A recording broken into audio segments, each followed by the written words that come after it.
بسم اللہ الرحمن الرحیم الحمد للہ رب العالمین والصلاة والسلام علی سید الانبیاء والمرسلین اما بعد فاعوذ باللہ من الشیطان الرجیم بسم اللہ الرحمن الرحیم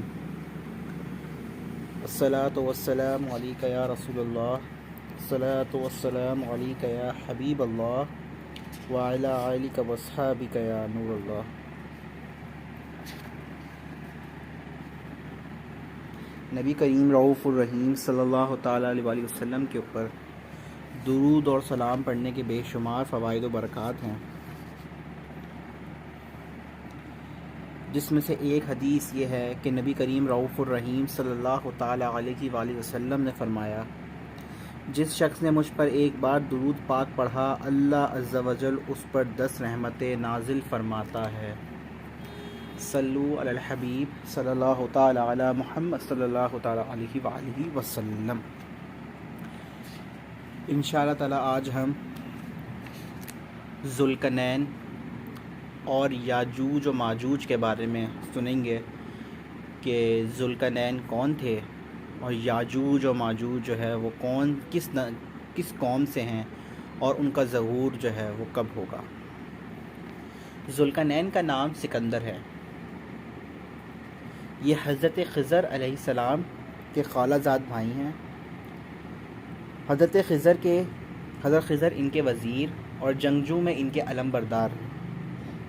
یہ حضرت سام بن نوح علیہ السلام کی اولاد میں سے ہیں اور یہ ایک بڑھیا کے اکلوتے فرزند ہیں۔ حضرت ابراہیم خلیل اللہ علیہ السلام کے دست برحق پر انہوں نے جو ہے اسلام قبول کیا اور مدتوں سے حضرت ابراہیم علیہ السلام کی خدمت میں رہے، اور حضرت ابراہیم علیہ السلام نے ان کو کچھ وصیتیں فرمائی تھیں۔ صحیح قول کے مطابق، جو صحیح قول ہے اس کے مطابق یہ ہے کہ حضرت ذوالقرنین جو ہیں یہ نبی نہیں ہیں، بلکہ یہ ایک صالح بندے یعنی کہ نیک بندے اور ولایت کے شرف سے سرفراز ہیں، یعنی کہ یہ ولی ہیں۔ حضور نبی کریم صلی اللہ تعالی وسلم کے فرمان ہے کہ یہ ذوالقرنین 2 سینگوں والے کے لقب سے اس لیے مشہور ہو گئے کہ انہوں نے دنیا کے 2 سینگوں یعنی دونوں کناروں کا چکر لگایا تھا، اور بعض کا قول ہے کہ ان کے دور میں لوگوں کے 2 قرن ختم ہو گئے۔ 100 برس کا ایک قرن ہوتا ہے، اور بعض کہتے ہیں کہ ان کے 2 گیسو 2 بال تھے، اس لیے ان کو ذوالقرنین کہا گیا۔ اور یہ بھی ایک قول ہے کہ ان کے تاج پر 2 سینگ بنے ہوئے تھے، اور کچھ اس بات کے بھی قائل تھے کہ خود ان کے سر پر دونوں طرف ابھار تھا، ایک ابھار تھی موٹی ابھری ہوئی کو جو جگہ تھی 2، جس کی وجہ سے لگتا تھا کہ ان کے سر پہ 2 سینگ ہیں۔ بعضوں نے یہ وجہ بتائی کہ ان کے باپ اور ماں نجیب الطرفین یعنی شریف زادہ تھے، اس لیے لوگ ان کو ذوالقرنین کہنے لگے۔ یہ تو اللہ بہتر جانتا ہے کہ ان کو ذوالقرنین جو ہے وہ کیوں کہا جاتا تھا، مگر حضور اکرم صلی اللہ علیہ وسلم کی حدیث کے مطابق ہمیں یہ فرمان ملتا ہے، اور نبی کریم رؤوف الرحیم کی حدیث پر ہمارا ایمان ہے کہ ذوالقرنین ان کو اس لیے کہا جاتا تھا کہ انہوں نے 2 جو ہیں یعنی کہ دنیا کے 2 کناروں کے چکر لگا لیے تھے، اس لیے بھی ان کو جو ہے ذوالقرنین کہا جاتا تھا۔ اللہ تعالیٰ نے ان کو تمام روح زمین کی بادشاہی عطا فرمائی تھی۔ دنیا میں کل 4 بادشاہ ایسے ہوئے ہیں جن کو پوری زمین کی پوری بادشاہی ملی، ان میں سے 2 مومن تھے اور 2 کافر تھے۔ مومن میں حضرت سلیمان علیہ السلام اور حضرت ذوالقرنین تھے، جبکہ کافر میں ایک بخت نصر اور نمرود تھا، اور تمام روئے زمین کے ایک 5ویں بادشاہ بھی ہیں جو جن کا ظہور قیامت سے پہلے ہوگا، وہ حضرت امام مہدی رضی اللہ تعالی عنہ ہے۔ اگر ہم بات کرتے ہیں کہ ذوالقرنین، حضرت ذوالقرنین کے سفر کے بارے میں، تو قرآن پاک ہمیں بتاتا ہے کہ حضرت ذوالقرنین نے 3 سفر کیے۔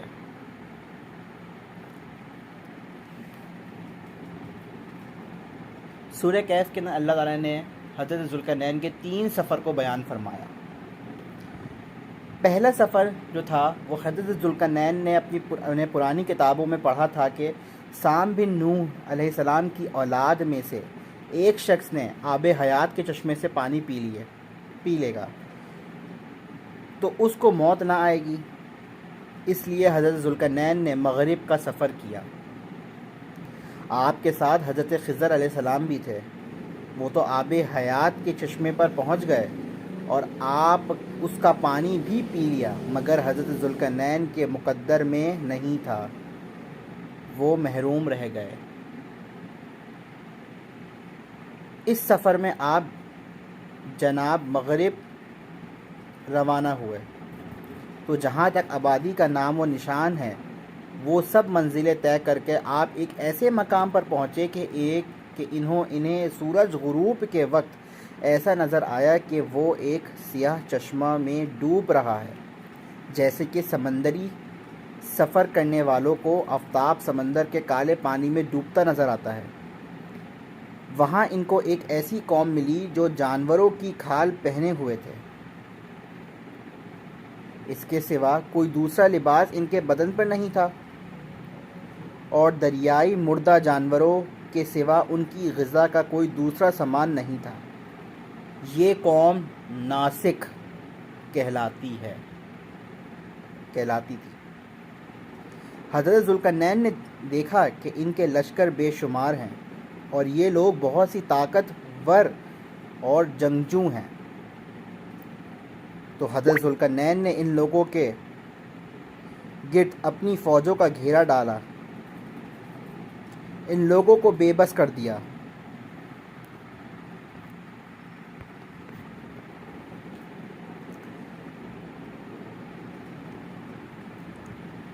کچھ تو شرف بھی ایمان ہو گئے، کچھ نے ایمان قبول کر لیا، کچھ آپ کی فوجوں کے ہاتھ قتل ہو گئے۔ یہ حضرت ذوالقرنین کا پہلا سفر تھا جس کا تذکرہ اللہ تعالیٰ نے قرآن پاک میں سورہ کہف کے اندر کیا ہے۔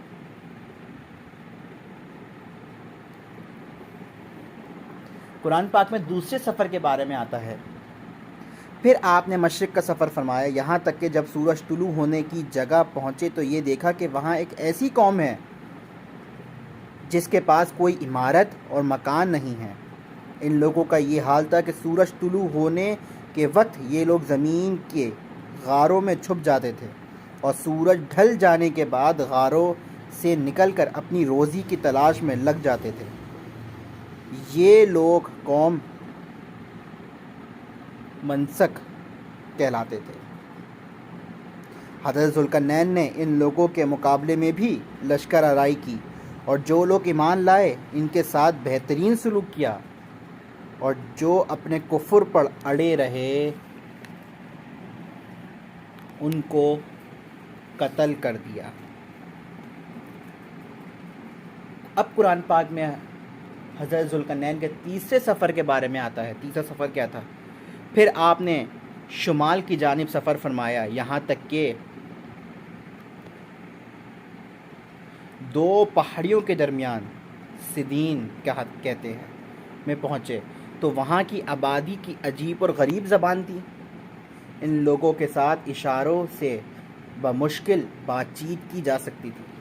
ان لوگوں نے حضرت ذوالقرنین سے یاجوج و ماجوج کے ظلم کی شکایت کی اور آپ کی مدد طلب کی۔ حضرت ذوالقرنین نے جب تیسرا سفر کیا تو تیسرے سفر کے اندر وہ ایک ایسے پہاڑ کے پاس پہنچے، ایسا پہاڑ تھا جس کو سدین کہا جاتا ہے، یعنی کہ 2 پہاڑوں کے درمیان ایک قوم آباد تھی، اور وہاں وہ لوگ جو تھے ان کے اوپر یاجوج و ماجوج کی قوم جو تھی وہ ظلم کرتی تھی۔ ان کی ظلم سے بچنے کے لیے انہوں نے حضرت ذوالقرنین سے مدد طلب کری۔ یاجوج و ماجوج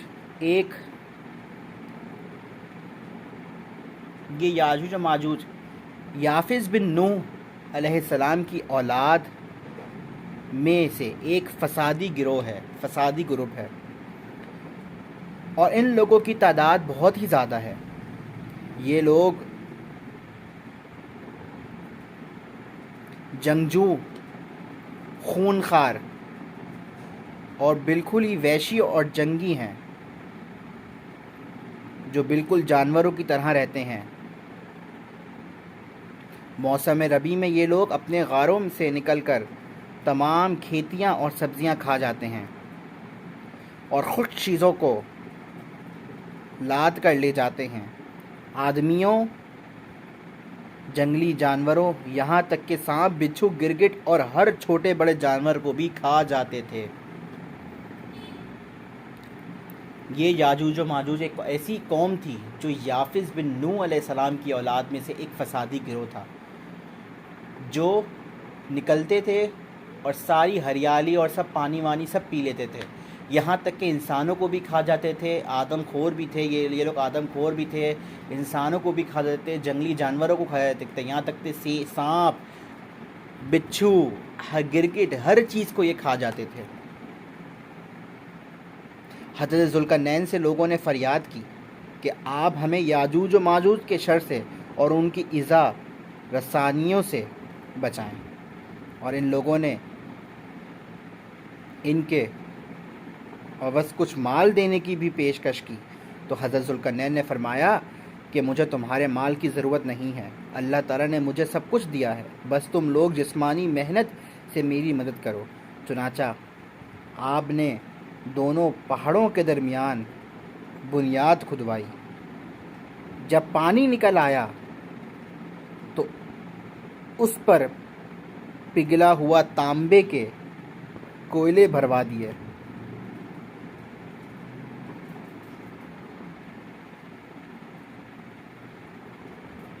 پگھلا ہوا تانبا ڈال دیا،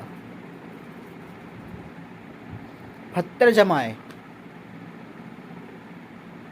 لوہے کے تختے بچھوائے، اوپر سے لکڑیاں ڈالیں اور کوئلے بھروا دیا اور اس پر آنکھ لگوا دی۔ اس طرح یہ دیوار پہاڑ کی بنیادی تک، یعنی کہ اینڈ تک، جہاں تک بنیاد تھی اس کی پہاڑ کی وہاں تک کھدوائی گئی، اور جہاں تک بلندی تھی پہاڑ کی وہاں تک بنوائی گئی۔ دونوں پہاڑوں کے درمیان کوئی جگہ نہ چھوڑی گئی۔ پھر پگھلایا ہوا تانبا دیوار پر پلا دیا گیا، جو سب مل کر بہت ہی مضبوط اور نہایت مستحکم دیوار بن گئی۔ قرآن پاک میں سورہ کہف کے اندر اللہ تعالیٰ نے پہلے سفر کا واقعہ حتی اذا بلغ مغرب الشمس سے لے کر من امرنا یسرا تک بیان فرمایا۔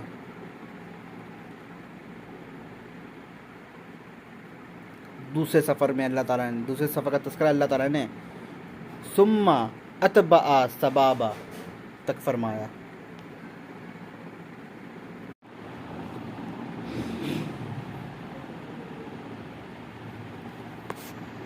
پھر تیسرے سفر اللہ تعالیٰ نے وَكَانَ وَعْدُ رَبِّي حَقًّا تک فرمایا۔ حدیث شریف میں ہے کہ یاجوج و ماجوج روزانہ اس دیوار کو توڑتے ہیں، اور دن بھر جب محنت کرتے کرتے اس کو توڑنے کے قریب ہو جاتے ہیں تو ان میں سے کوئی کہتا ہے کہ اب چلو باقی کو کل توڑ ڈالیں گے۔ دوسرے دن جب وہ لوگ آتے ہیں تو خدا کے حکم سے وہ دیوار پہلے سے بھی زیادہ مضبوط ہو جاتی ہے۔ جب اس دیوار کے ٹوٹنے کا وقت آئے گا تو ان میں سے کوئی کہے گا کہ اب چلو انشاءاللہ تعالی کل اس دیوار کو توڑ ڈالیں گے۔ ان لوگوں کے انشاءاللہ تعالی کہنے کی برکت سے اور اس کلمے کے ادا کرنے سے دوسرے دن دیوار ٹوٹ جائے گی۔ یہ قیامت قریب ہونے کا وقت ہوگا۔ دیوار ٹوٹنے کے بعد یاجوج و ماجوج نکل پڑیں گے اور زمین میں ہر طرف فتنہ فساد، قتل و غارت کریں گے، چشموں اور تالابوں کا پانی پی ڈالیں گے اور جانوروں اور درختوں کو کھا ڈالیں گے، زمین پر ہر جگہ میں پھیل جائیں گے، مگر مکہ مکرمہ اور مدینہ طیبہ، وہ بیت المقدس، ان تینوں شہروں میں یہ داخل نہ ہو سکیں گے۔ پھر حضرت عیسیٰ علیہ السلام کی دعا سے ان لوگوں کی گردنوں میں کیڑے پیدا ہو جائیں گے اور یہ سب ہلاک ہو جائیں گے۔ اللہ تعالیٰ قرآن پاک میں ارشاد فرماتا ہے، حتیٰ اذا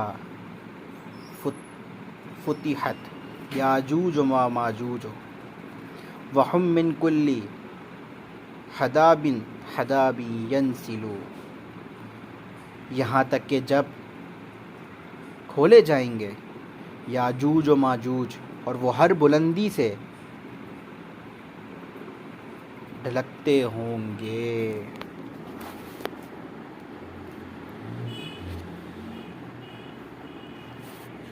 جیسا کہ آپ لوگوں نے سنا کہ حضرت ذوالقرنین کون تھے، اور حضرت ذوالقرنین نے کے بارے میں اللہ تعالیٰ نے قرآن پاک میں کون سے سفر کو بیان فرمایا، اور ہم نے یہ بھی سنا کہ یاجوج و ماجوج کون ہیں، کب نکلیں گے اور یہ کہاں پر ہیں،